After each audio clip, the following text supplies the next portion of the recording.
I'm Kim Box, and I'd like to welcome everyone on behalf of the NACD Board of Directors. I'd also like to give a big thank you to Charlebois, who's here with us today and hosting our event. And with that, I'm going to turn it over to Eric, who's going to be moderating today. Thank you, Eric. Great. Thanks, Kim. So thanks so much for everyone for being with us today. My name's Eric King. I'm a senior consultant here at Charlebois in the LA office. So I'll be moderating our session today. We have a really great panel today, and the idea here is to provide valuable insights, and we're going to go through three critical topics of focus for compensation committee members. So our topics today are just focused on expanding human capital mandate, managing special awards, and then year-end compensation planning. Then really our goal here is to provide key learnings and insights that we can use at upcoming compensation committee meetings. You know, it's a critical time of year as we close out 2024 and look ahead to 2025. So I'll start by having each of our panelists introduce themselves. Then I'll kick it off by asking questions that'll draw sort of our key themes and trends. And then we'll finish at the end with some open Q&A from the broader group, and we'll collect any questions that you have within the chat function, and we might get to those throughout the session as well. Okay, so then with that overview, let's get started. I'll turn it over to our panelists to introduce themselves. Steve, do you want to go first here? Yeah, sure. So good afternoon, everyone. Steve Charlebois, Managing Director also with Charlebois, based out of Los Angeles. Been with Semler for about 10 years. And in terms of the companies I work with, about 75% of them are technology or tech related.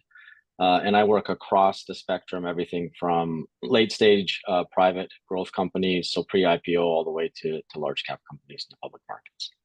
I'll quickly pass it over to Colleen to introduce herself as well. Thank you. My name is Colleen Brown, and I'm a former public company CEO of Fisher. And I have a background in strategic advisory in the innovation space, particularly, but I'm also on corporate boards, and I currently serve on the True Blue board, on the Big Five Sporting Goods board, which some of you in the West might know. And I've just joined the BACT board, which is the ICE spinout for crypto exchange, the trading exchange. And I'm on Port Blakely's board. I'm happy to be here today. Okay, and I'm Kim Box, a former technology executive. I've served on many boards. I think I counted them up the other day, over 15 boards, public, private, nonprofit. I currently serve on McGrath Rent Corp, which is a business leasing company. I chair the comp committee. I'm on the NomGov committee and former chair of the NomGov. I'm also on a medtech board called Applied Science, where I'm on the comp committee as well, and former bank board where I chaired many committees. And I'm also on the NACD Northern California board. So I'm very, very happy to be here with all of you today.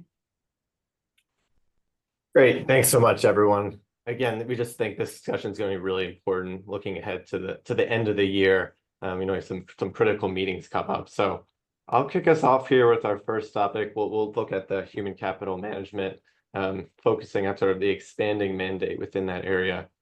So Steve, I'll start with you. Can you just provide sort of a high-level overview of current macro trends that you're seeing as it relates to compensation committees?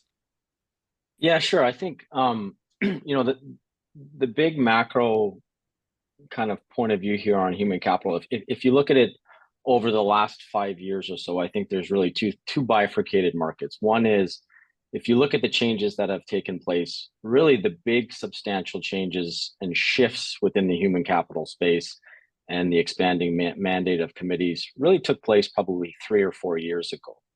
The way I would characterize this environment that we're in now with our client base specifically would be incremental change, but also some uncertainty. We know that over 65% of the S&P 500 have expanded their committee charters. Those typically now include expanded mandates around talent management, retention, succession planning, which traditionally have not been there. DE&I and HCM, obviously, what we're going to talk about in a little bit more specifically. Culture and employee engagement are also part of that expanded mandate. And of course, pay equity has been brought in over the last few years. As you think of that expanded mandate in this current environment specifically, we know that there's incremental change around the corner. What do I mean by that? Well, that the SEC is potentially going to require additional disclosure around HCM, which is going to force companies that haven't made those changes to make those changes going forward.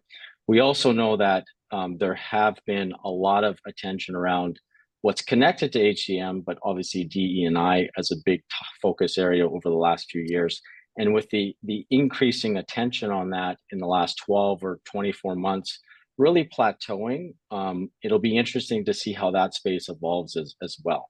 So I think we're kind of in this wait and see mode in terms of incremental change, but also potentially uncertainty around where the regulatory environment goes around these topics from a committee standpoint. Thanks, Steve. Yeah, that's super helpful. And so I guess, Colleen, I want to turn to you there, just experience being on committee. What key topics are you being focused on? What are being addressed? What's coming up in your space there? Yeah, I currently serve on 3 compensation committees, and I have chaired compensation committee. Right now, it depends on where the committee is in its progress toward incorporating HCM into the committee, not just in name change, but how it really impacts the company, how it really impacts management, and how it impacts the board, because you're really talking about expanding the scope, which has some bright lines between management and the board. And so some of them are getting a little blurry as you try to discover where the lines are and how you think about things. And obviously we want, truly do want head in, fingers out. So we are in discussions right now on decision rights. And that really is determining where the comp committee decision rights versus where the executive's decision rights are. And honestly, where other board committee rights are, because there's a lot of overlap. For example, in some companies, DE&I can be in governance, or in some, and it has been in several of my cases, leadership or other violations like sexual harassment has been with audit in some of the cases. And so we're really looking at how do we share responsibility? Does it all adjust? Where does it land? So the decision rights are really quite critical. And I say this to establish harmony on the board so that you're not duplicating work and you're not feeling like you're getting in each other's way or overstepping, and allowing for better communications and oversight so that management doesn't get frustrated with its board or the committee is pretty important. The other thing we're doing is a little bit of what Steve talked about, following obviously the regulatory issues regarding disclosures, but recognizing that if you begin disclosing, KPIs that haven't previously been disclosed, suddenly you've set a precedent that you will be continuing to disclose those, even though they may not be the right ones. And so it's very important to have an agreement with management, have an agreement with, the whole board on what we're disclosing, why we're disclosing it outside of what the regulatory requirements are, to make sure that we're not playing our hand for the competition or releasing things we're not going to repeat, et cetera, et cetera. And then the last thing is discussing defining success. I think that's really important to figure out, well, what is success for this committee and what does that mean for management and what does that mean for the company? Otherwise, it gets really confusing that are we all rowing in the same direction? And it's unfair to management not to be crystal clear on what success looks like. Yeah, that's a really interesting point on the success piece. What have you found so far around writing that down? Like, where on the spectrum have you sort of fallen in terms of report outs versus we need to accomplish certain initiatives with respect to those conversations? Yeah, I think it's really delving into what's meaningful for that company and where we stand on what we have. So understanding the state of the state and what data we have and what data we need to go gather. And in one case, we're further ahead than one other case. And so now we've got the data. Well, what does that mean? What is meaningful and Right. What is the data, right? And so just agreeing on how, number one, your approach, but number two, what the outcome you're looking for is, and then the trend and what that means over time. And does it make a difference? Is it making a difference to the company rather than just being busy work? Those are all things to work. Yeah, absolutely. Yeah, that resonates with me a lot. Kim, I want to get your perspective here as well, and your thoughts. What's the appropriate level of committee involvement oversight into these broader areas of compensation for the broader organization, maybe below the executive level? So our committee looks at the CEO, obviously, and the next level down, and actually the entire list. Obviously the management is creating a plan for the entire organization based on the budget and our compensation philosophy. But then it's brought to the committee and we review everything. We look at what the industry, what our peer groups are doing, where we can. We look at any major shifts. And so, the macro look at it as it is. We don't get involved, obviously, in creating the list or the details of all those mechanisms, but we definitely review the entire list, which is quite long. And we take a special look at the top layers. And what this does is it creates a conversation around, if someone's getting some unusual bump, then we understand what it is. It also gives us an idea of issues and performance at a high level. So this comes in handy when you're looking at succession planning for critical roles, not just CEO, but the C-suite. And then, obviously we look at the entire compensation from a salary and pay benefits and all of that. It comes into play during the budgeting process. But I do think it's important to be able to have a look, even though it's a detailed long list, that ties back to what you set as your philosophy, what you set as your overall goals, looking for consistency and not only consistency against our peer groups and whatever we can glean from that, but also in the organization. So we take a pretty detailed look, even though we don't get involved in the details of creating it. Yeah, that's great. And within those conversations and you're getting the list from management, how are you sort of balancing some of the pieces that Colleen touched about not creating busy work, but versus looking at key things that you feel like the committee needs to be involved in and help with? Well, I think that's where it's an eye chart. I'm not going to lie. It's a bit of an eye chart, but we all have time to review in advance, to have questions. And over time, it's really been honed to have percentages and things like that, so that we can catch whatever is a big delta going up or down. And I think honestly, I really think the folks that are involved really appreciate the fact that the board takes that kind of level of understanding of what's happening. So I do believe it's the right balance overall of how we get a good idea, but also don't get too involved. Great. Yeah, that makes sense with me. So Steve, I'll turn it back to you here, just as we maybe take a step back.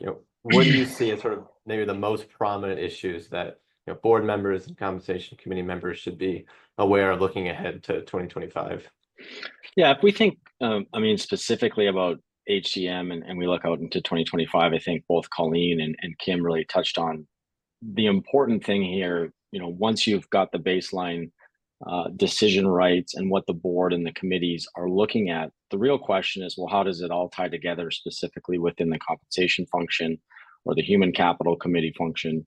How does it all tie together and back to strategy? So if we look out to 2025, the big thing that I'm seeing with my clients right now is we're just in a different environment in terms of where companies are at and what the talent needs are of that company in order to execute on the strategy. So what I'm seeing with my committees in terms of 2025 specifically is really trying to make that connection between what we need in order from a human capital perspective to execute on the strategy. And what does that really mean in terms of succession planning, as Kim talked about? What does that mean in terms of learning and development within the organization? And how do we tie all that together? Because the reality of today's market is, while 3 or 4 years ago, a lot of the companies were competing for a very limited pool of talent and resources, today's market is much more bifurcated. There is pockets where talent is cheaper and available, but there's also pockets where talent remains expensive, and companies are going to have to make the decision to really go after and pay up for that type of talent. So I think the key message that I'm seeing around human capital with my committees for 2025 is really tying it all together and making sure that everything from the compensation to the succession planning to the learning and development has a cohesive strategy and is supporting the organization in order to execute. Yeah, that's great. I'm curious, Kim, as you look ahead as well to 2025, are there key topics as it relates to talent management philosophy that you think we gotta focus on that we maybe haven't for the prior years? I'm not sure in general that, but definitely talking about the mix of cash, short-term equity, long-term, and how we put that together. There's always a balance. I'm going to talk a little bit about this in another part, but the balance of complexity versus straightforward ability to manage your metrics. So I think it's more in line with those thoughts and how we take advantage of looking at where do we want to go, where our strategy, always lining with strategy, where our strategy is going, what is our current structure, and what do we need to do to change it in 2025. Great. Okay, I think maybe just a final question here on this topic, and I'll turn to you, Colleen.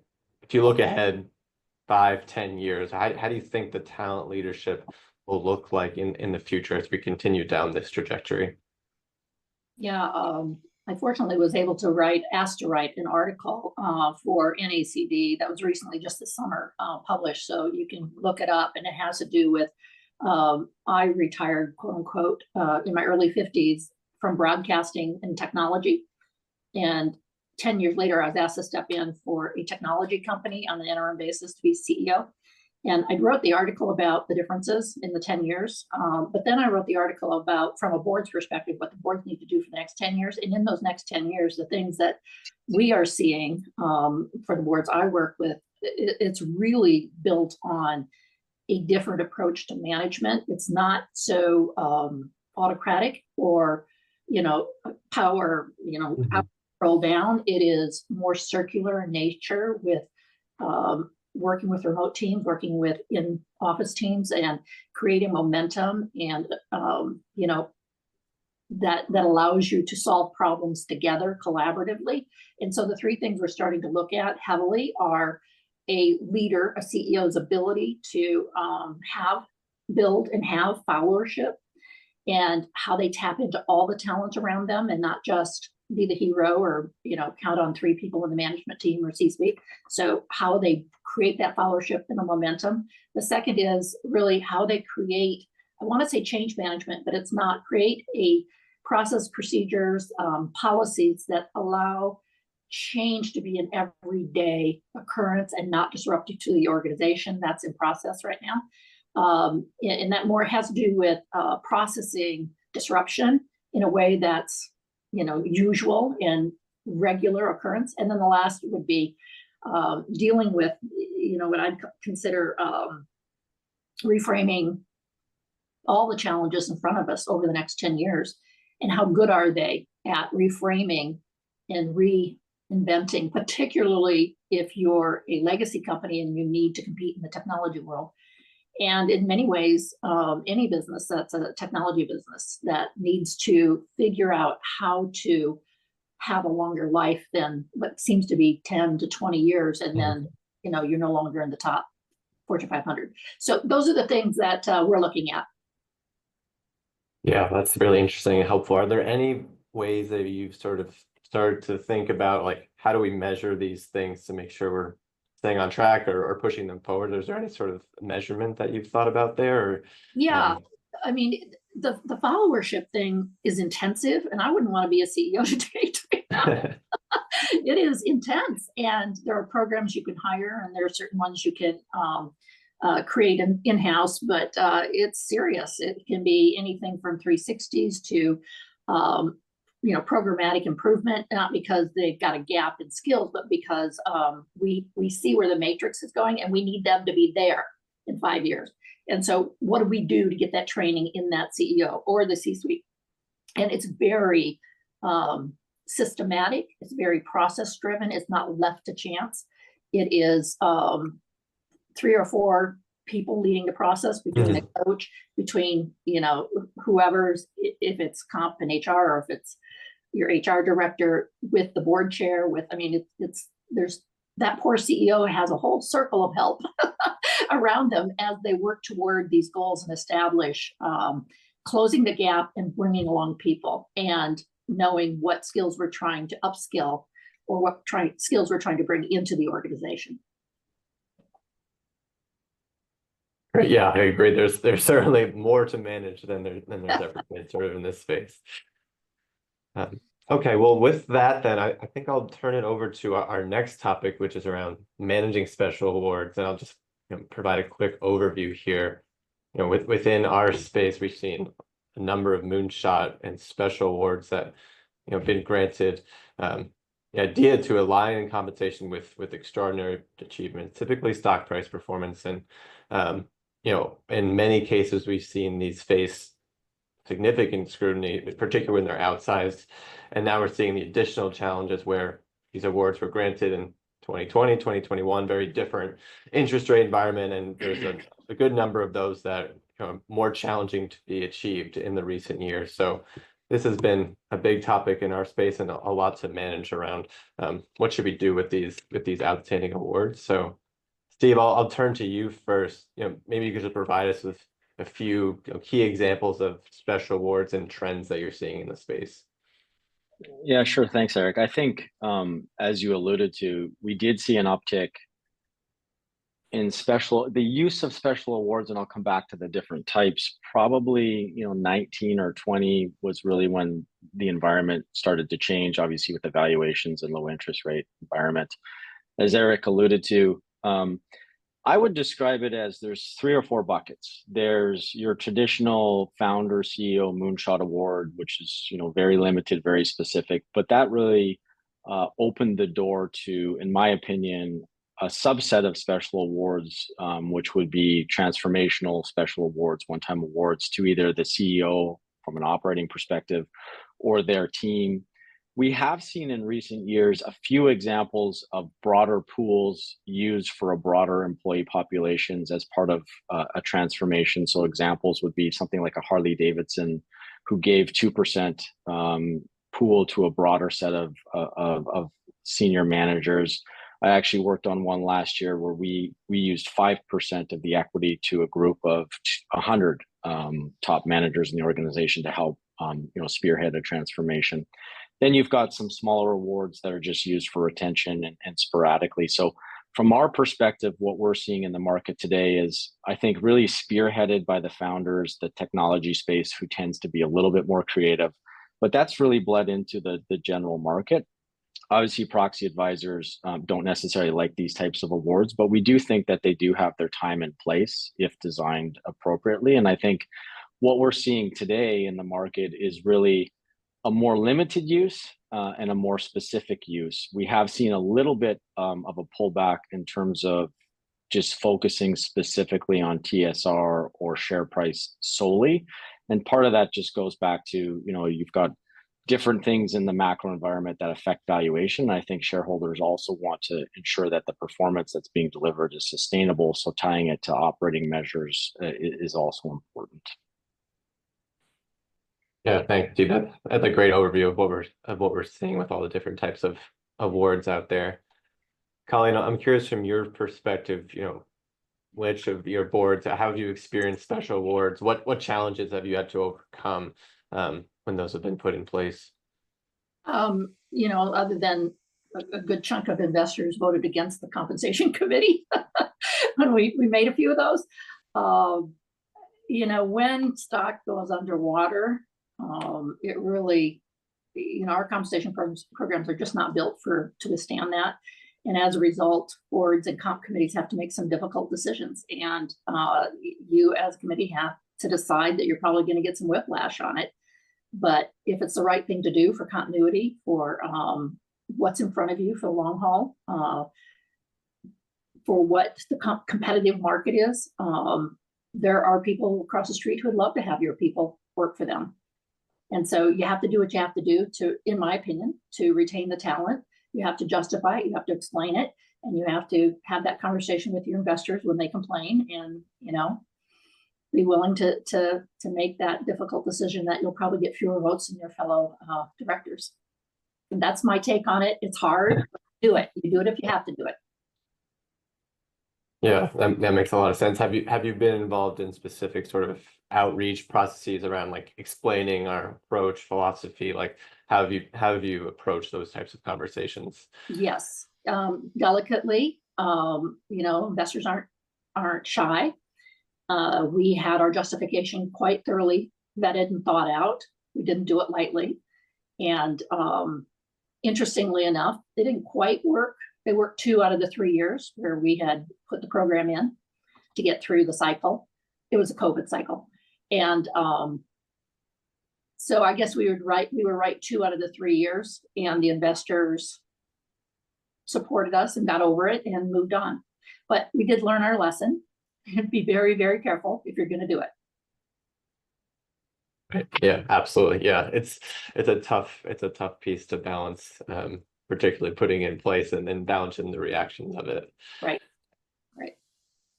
Kim, I want to get your thoughts here, and this sort of relates to, maybe situations where you think about canceling or revising a special board. Like, what scenarios would lead the board to potentially making those types of adjustments, or how does your board manage like these types of process to make sure that the executives are happy, but also all the stakeholders are satisfied? This one actually comes up quite a lot. So one kind of typical one that I've dealt with in a public company is where we've reorganized, and you have, a head of a division that's bumping along with their results, and all of a sudden they get assigned to another division before the year is out. And sometimes that person is assigned to a division that may not be the top performing one. And how do you balance that person and their results of what they did the first half of the year versus what you're asking them to go in and really, take on something that the results may not have been there. So I've seen that. And again, it's just like Colleen says, and everyone's saying here, and a reverberating theme for today is that everything you do needs to make sense not only to your stakeholders, shareholders, for your proxy and your CD&A, but also for your employees. Your employees need to feel like they're being treated fairly. So I think the comp committee has a big job to make some difficult decisions sometimes, and sometimes you have to do what's right in a certain scenario that may not be the full not what everybody wants, and again, there's the business. You have to make all of that happen.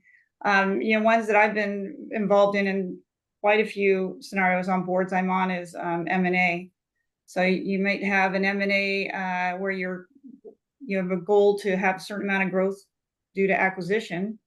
And during those processes, you have synergy goals and you have all kinds of things there's all these mixture of dynamics. And then all of a sudden during the year, you have an opportunity to do something that you didn't think you were going to have. And you bring in a bigger goal, and you have to adjust those goals and make sure that you're keeping alignment with what what your strategies are, but then things that change during the year. I just, looking at the balance of all of that, and keeping in mind how you're going to explain it on your proxy, and that just, I think we all know that there's going to be changes and things are going to have to take place. I wanted to there's a couple of questions I just want to acknowledge all these questions. And some of them we'll be talking about in the next section, so I'm not gonna address that. But one of the questions, just to divert a little bit so we answer something here, is what's a good practice on your comp consultant? And I'll just say on a public board I'm involved in, we decided after 10 years that it was time to make a change, that we needed to refresh. I'm sure, Colleen might have other examples, but I think regardless of the time frame, I think it's important that you have that discussion on your board, on your comp committee board, on when is the right time to do some refresh, whether it's the committee itself or just changing things and making sure that you keep up to date. And then another question on here was, where do you commonly see DE&I? I haven't seen that on the comp committee. There's always a discussion of how are we balancing our employee goals and relation to DE&I, and how does that work with all the other goals? Because there's some more very nuanced and detailed way below what we manage. but we see that more in the NomGov in my public committee. We have that in NomGov because that's where we have ESG. So anyways, that's just one little sidebar to answer one of the questions. No, that's helpful. Yeah, I know there's some good questions in the chat. Colleen, I'd be interested to get your thoughts on there, just around that and the DEI question on where that's being handled and where do you think it's sort of the best place to review it? Yeah. Oh, sorry. No, Kim, go ahead. Well, I'm sorry. I was one more thought is it's in the overall board for us, and then pieces sink down to where they are managed like ESG and the NomGov. So I just wanted to say that that's kind of how we decided consciously to address. Yeah, I would say every board's different, and some NomGovs are have a more comprehensive charter than other NomGovs, in my experience. And also, you know, some comp committees already were doing some of the human capital management. And so, and then certainly audit with some of the things that are more risky to the company. They were doing those, and yet they all overlap. And so having a collegial board that agrees on and getting those directives right between the charters. And sometimes I even need a map because I'm not sure, and I think we're doing brain damage here. But on the other hand, it's all kind of new as we broke it up as to what committee is doing what work. And as long as we understand that we're, you know, all early days and sorting through that work, I think over time you'll find the natural landing place. If succession planning, for example, suddenly starts feeling a lot more like a governance issue than it feels like human capital management in the comp committee, then it might end up in governance. And it's just whatever works best for your company and your committee, as long as it's addressed and as long as you disclose where you handle it in the proxy, I think you're fine doing it. Great. Yeah, I think that's super helpful. And I think a related question that I'm seeing here is just around you know, the process, like how do we see the process for reviewing CEO leadership evolving over time? Because that's certainly related to this broader human capital management topic. So curious, Steve, if you have thoughts there on how you think reviewing the CEO leadership will change over time. I mean, I'm definitely seeing, and it relates to another question that I saw in the chat, more and more boards and companies using 360 reviews, right? So getting input from not only the CEO direct reports, but maybe the next level down in the organization throughout the year, and having those conversations. Also seeing in more and more companies, you know, start to talk to shareholders, start to talk to customers as well as part of that process. So I do think in terms of, you know, the evaluation of CEOs, it's morphed for sure over the last decade from, you know, an ad hoc conversation to, well, how did they do on specific performance targets related to the board? That was really a discretionary conversation. It wasn't too structured. To, you know, leading class today would be to do 360 reviews within and without outside of the organization to get a holistic view of the CEO's performance. And then that doesn't necessarily always tie directly back to compensation, but making sure that the board has a pulse on that CEO's performance, strong and flat spots, I think is certainly becoming best in class for what I'm seeing with my committees and boards. Great. Yeah, I'm skimming through our questions here, so I know we have a lot of good ones. I'm curious about this most recent one about pay levels as respects to retaining talent. That's certainly a big piece coming up around this bifurcated market of making sure that we have the right amount to retain. So curious, Kim, if you have a thought on that pay level piece to make sure we're retaining the best talent, but while also making sure that we're not going overboard and doing too much. Well, part of the way we do that, and at least technically at the level that the comp committee is overseeing, is by looking at the peer groups and making sure that you set your comp philosophy. Whatever you set that at is kind of what you're going to get, you know. So if you decide 50, you know, in general, the 50th percentile is where you want to be, you have to make sure you keep up with it. And then you have to look at certain people and say, you know what, their value in the outside market is higher. One of the things that we've done on a public board that I'm on is we had to look at two different peer groups. We're in the Bay Area, and so we have our industry peer group, which is not a big wide group. It's pretty narrow, but we looked and we decided that when we were looking for a new head of HR, a new CIO, that wasn't really analogous in that peer group because we're competing for CIOs and heads of HR from across a lot of different industries. And we knew we could even get some interesting perspectives by getting someone outside our industry to bring in new ideas. And so I think that's important when you're looking at talent management and making sure that you have the right pay scales. And you're kind of thinking outside your industry and your company and looking at the landscape of where you are. We happen to be headquartered in East Bay. We're a national company, but headquartered with a lot of employees there and in California in general. So anyway, so that's just one example. Kim, I would just add to that.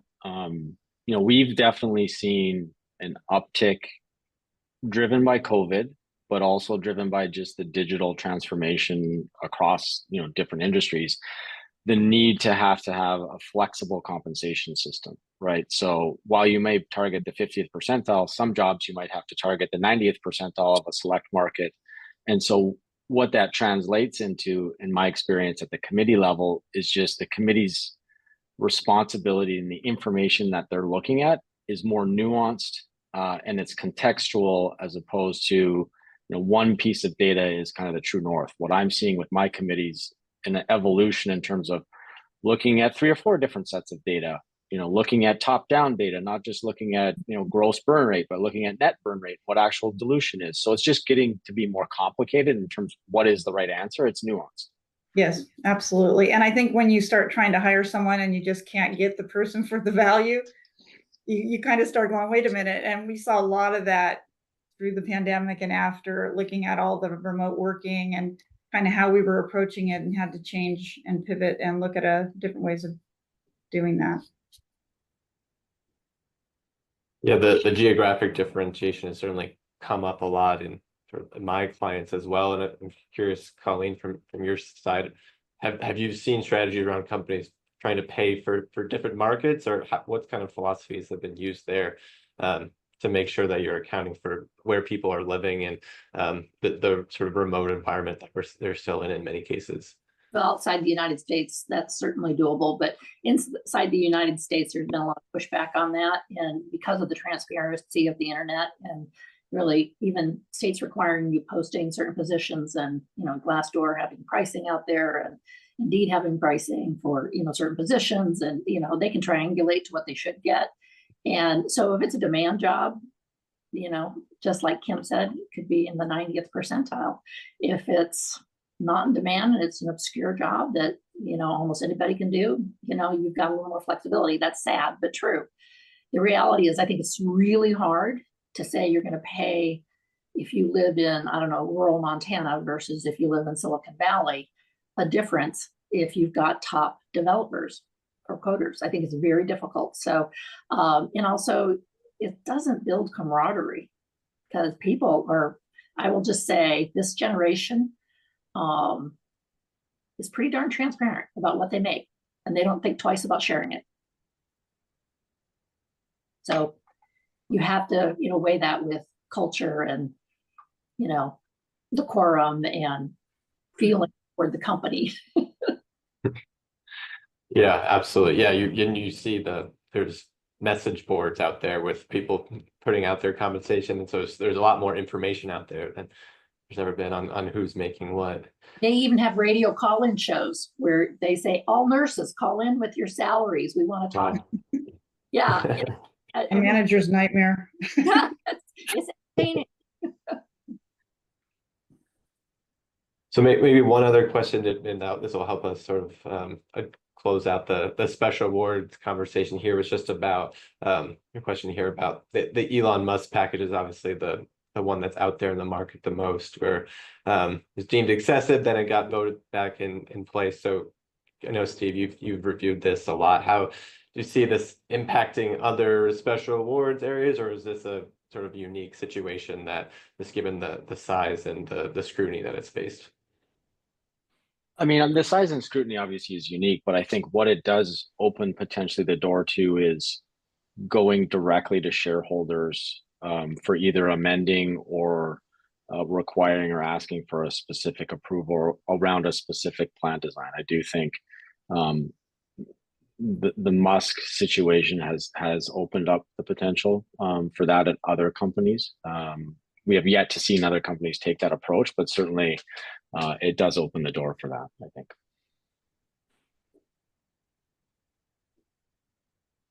Yeah, I think I'll turn us to just our final topic here, which is focused on year-end compensation planning. It's related to a lot of what we've been talking about.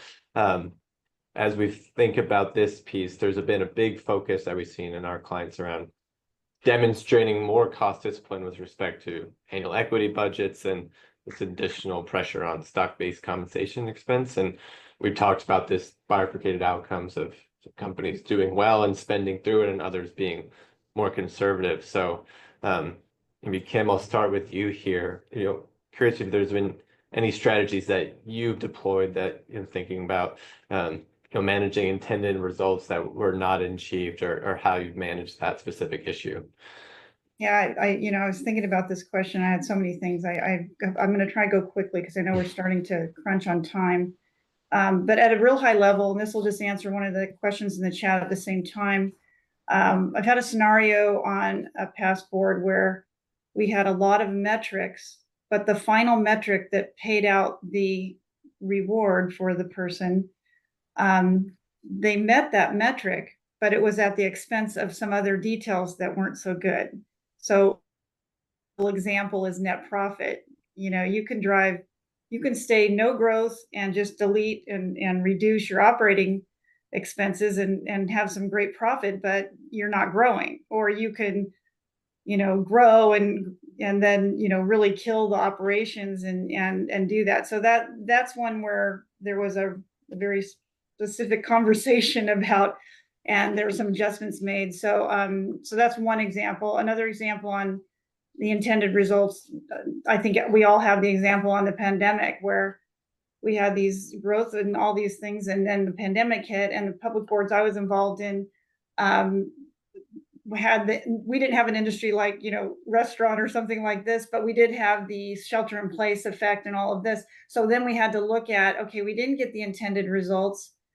We can't just pay out, but we had a lot of people working really hard that for no consequence that they did. So we've kind of touched on this a lot anyways, but that's where the question about discretionary comes in. And we did do some discretionary things.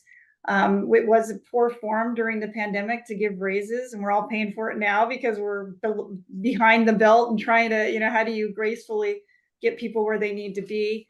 So that's just a side note that you have to, when you start changing things because of conditions, which you have to do, you also have to look at the long range and say, how is this going to impact us going forward? And then another example real quick is M&A. So I've had a lot of experience with this across a couple companies, and you have a major event that occurs that you didn't expect, and now all of a sudden you're looking at it going, okay, the result wasn't what we intended, but we put all these different mechanisms during the year. Now, how do I adjust that? What is performance-based? What is unintended consequence not based on that person? So I think there are many, many examples, and I believe you have to just sit down again. You got to always tie it back to the proxy and say, how are we going to explain this, and does it make sense? I always think of that as the chair. I future trip, as they say, and say what is happening here, and are we going to be able to explain this to the point where even if it rubs a few of the people that oversee a lot of this stuff in the industry, you still feel comfortable that you can stand behind it from your employee, your customer, and your shareholder point of view, and you've tried to balance those things. Yeah, absolutely. Yeah, the written record of it and being able to defend it is crucial. So I'd be curious, Colleen, for your thoughts on the discretion topic. Are you seeing that show up more? Is management asking for more discretion, or is it still focused on here's are the outcomes, here's based off our goals, and we're paying based off of that?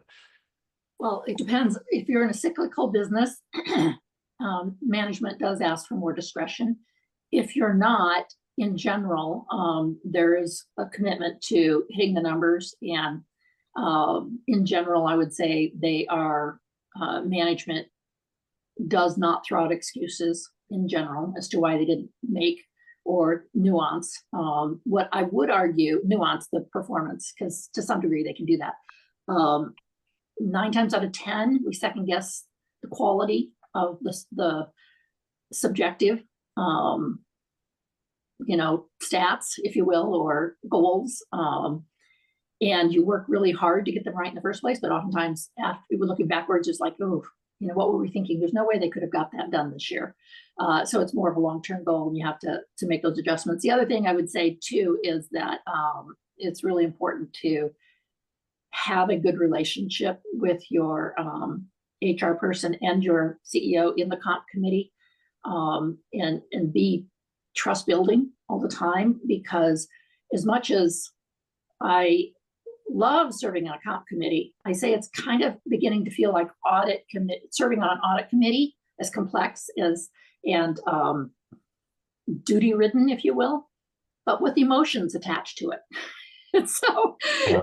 and you got to be a certain person, to work through that, so you get the best out of your management team, and you don't, put some permanent damage there when you turn them down. And so that's one thought I had on what Kim was talking about. And to answer, I was searching, a little distracted, searching for that article I wrote. And of course, I never can remember what I did 2 weeks ago, let alone 2 months ago. What defines success for today's CEO is the name of that article. It was in the summer directorship magazine for NACD. And the subtitle is "The Role Evolves, Traits Such as Character and Resilience Are Coming to the Fore." So hopefully you can find it. If you can't, I sent a copy to Lisa, and she has it. So. And Colleen, I was just gonna piggyback off of what you were talking about, having a connection to management and being in the room, to one of the questions here around, how often is a CHRO, CPO in the room? We serve 300 plus clients a year. I would say 90, plus 95% of those, they're in the room for every meeting. In terms of, times that they're touching on human capital, 1 time a year deep dive in terms of HR strategy and human capital strategy, but they're touching on, metrics, dashboards at every meeting. So, that constant refresh and touch, it is important because the dynamics externally change very often. So the more that the committee and the board is aware of the dynamics around human capital within the organization, I just think it's good practice in today's environment. More touches, high touch is I think the new norm. I think that's a good point. Yeah, I would agree with that. And I think the very rare cases where you don't see the CHRO show up at those committee meetings are the places where it's hard to get into the meaty part of the discussion, because there's sort of a dedicated person that's been looking at or reviewing it and has a plan of how they're going to be attacking these initiatives. Okay, so in our last few minutes here, I might just pivot slightly and then provide our panelists here the opportunity to share sort of a specific example. It could be of a comp related issue of how the board went about finding a solution. Could be sort of across any of these 3 topics. Could be one with a positive ending, or maybe one that was a little more challenging that there's a key learning to share. So I'm wondering if you want to kick us off there with a specific example. I think I've been giving some of the examples that, really in terms of a challenging time has been the M&A landscape, in terms of things changing swiftly and thinking we have one strategy, then going on to another strategy. So that would probably be the thing that the comp committee has had to look at and say, a couple of years ago, we did a pretty major acquisition, and then we piled on top of it, and things came up that were opportunistic. And then all of a sudden, we're looking at our strategies and our goals, and things that we thought would happen weren't happening the way they should have, or what we intended. So we'd had to go back and look at where we needed to make changes. And I think those types of things are pretty straightforward. I think the pandemic was the most challenging. That was the one where things just kind of, the bottom dropped out, and there were things that people that were working very hard to make their goals, but had some situations that actually tailored through, and because we do long-term leasing and things like that, had a bit of a reverberating effect, and we had to manage through that and make it make sense to our shareholders, and we had to make some tough decisions on how to do that. So that's probably my most specific kind of drastic example, if you will. Great, yeah, that's super helpful. Sorry, Colleen, were you going to jump in there? No, go ahead. Oh, yeah, so curious, Steve, if there's anything on sort of in your experience with, compensation committee, any specific example or sort of story that comes to mind with related to these topics? One quick thing on cybersecurity, yes, starting to see it, but seeing it explicitly when it is put in place and as part of a broader scorecard. So not as a individual item itself in the comp program. I think we didn't get to that question. In terms of, putting it all together, special awards, succession planning, human capital. I worked with technology company, very successful, went from $1 billion to $11 billion in market cap over a 6-year period. Great run, really strong management team. We put in place a retention award to drive kind of the next level of growth in the organization, but also retain that team. And the reason it comes to mind as a kind of tying it all together here is we actually did a second award this spring for that management team. And it's interesting because while it was talked about, we didn't get it in time, and we didn't get it in time before the CEO actually took another job, but we did get it in time to save the rest of the management team. So while there was some transition at the very top, we were able to use compensation as a retention tool for the rest of the management team to help stable the organization, in a time of transition. So I do think compensation and in human capital, succession planning, it all goes together, and it can be an effective tool to help manage, some very stressful situations and times of transition.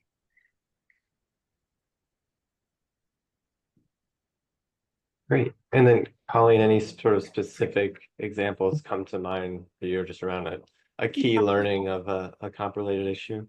Yeah, I think leadership matters. And I know of an example where the CEO took a 20% cut and asked anybody who made over 100,000 to do the same. And because of the followership, had pretty buy-in that everybody did that. And so when we go back to the investors, because it looked like these monumental jumps once the economy recovered. We kept explaining through that year that everything will go back to normal, not at whatever rates from a year ago, but what they would have had.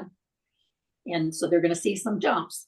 And it worked really well. What doesn't work well is the sensitivity of a CEO talking or CFO talking to investors about what the comp committee may or may not do for the future and how that ends up playing out. It's when it's for them. It's a little bit tricky.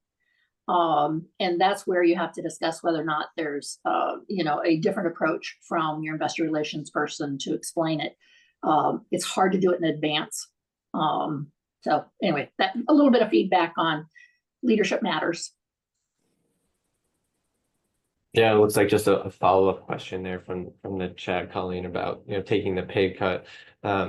Question about should directors follow suit? Yeah, Curious, how that happened in that situation. Yeah, and it was a 20% pay cut. The CEO volunteered to do that, and everybody who made over 100K was offered, and didn't expect it, but it was sure emotional to see how many did do it. A lot of the new people didn't, but the long-term people did. Even people under contract did. But coming back to absolutely, the directors took the same pay cut. Yeah, Colleen, where I've seen it, same thing. If leadership took a cut, the directors more than often followed suit. Yep. And another thing that something to keep in mind is I wouldn't then say, oh, then directors, it's so small a pay. I wouldn't say don't take any pay, because that really starts putting pressure on management to say don't take any pay. And it's not like we're trying to one up anything. We're just going to follow the CEO's lead. And I think that's really important to make sure you're not trying to, in any way, whether or not it was intentional, suggest something different that the CEO could or should do, when in fact they just took a 20% pay cut.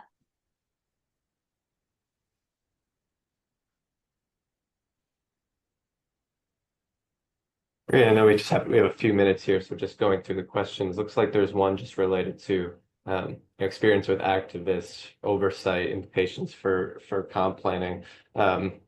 Steve, you might have experience there. Curious if any sort of reactions to that question. I would say two things. One, obviously be mindful of the decisions you're making, right? When they are either looking or directly involved. When they're directly involved, oftentimes, pay is not the sole silver bullet that they're looking for, but it is a governance item that they often pile onto. So I just think, making decisions with the intent that the activist could potentially pick on that as something as bad governance and stuff, just be conscious of it. So where I do work directly with clients that activists are involved, there's typically conversation, dialogue around compensation that either sometimes follows their advice, but oftentimes doesn't. I have a specific situation where activists wanted to do a big front-loaded, heavy equity award, and it didn't make a lot of sense for the business and for the management team. And there was a decision not to follow that activist and that shareholder around their proposal specifically. So I do think context matters, but certainly making decisions with that in mind and how they may react is important. Yeah, I'd just add, I've been in a lot of proxy fights. I haven't added them up, but more than I am proud of, actually. And as a CEO, so that was sort of my crux to bear, I guess.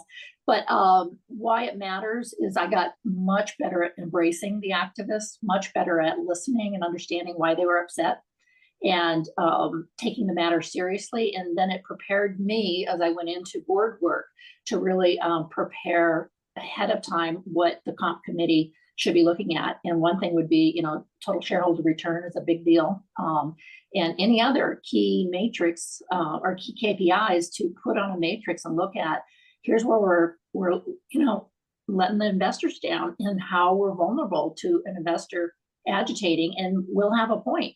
And so then at least being forewarned is being forearmed, and you start to prepare for how you can change that outcome and actually get a better total shareholder return. Maybe you do need to change CEOs. Maybe you do need to change your compensation program, but do your homework before you actually have a problem. A little bit of what Steve said. Yeah, I've been involved in activist scenarios as well, and it's never been directed specifically at the comp committee. I've seen some with the NomGov when they don't like the comp of the board, the composition of the board. But typically what I've seen is it's directed at performance, and then they go after the CEO pay as a, or they might use that as a way to dialogue. But absolutely what Colleen's saying is being proactive, also having regular shareholder events that you can keep ahead and keep them well informed. So if there's something going on, that sometimes there's things happening where you have a good strategy, but it's not always something that you're divulging at the time, or there's some other long game going on.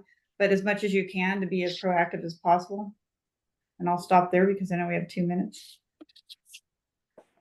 Yeah, 2 minutes left. So I guess I want to just finish up and see if we, final takeaways from our panelists here, maybe, key questions that the group could be asking at next compensation committee meeting. So maybe Kim, I'll just turn it back to you if any final thoughts.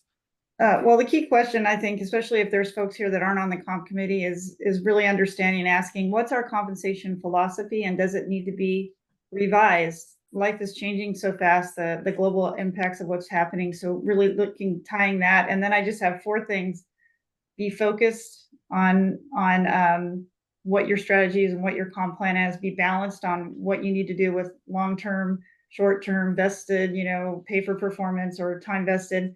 Be aware of Glass Lewis and ISS and all of that, but make sure that you stick to your strategy and do what is right for your company. And then be proactive and make sure that what you're doing is going to tie well to your proxy. That would be my kind of final thoughts.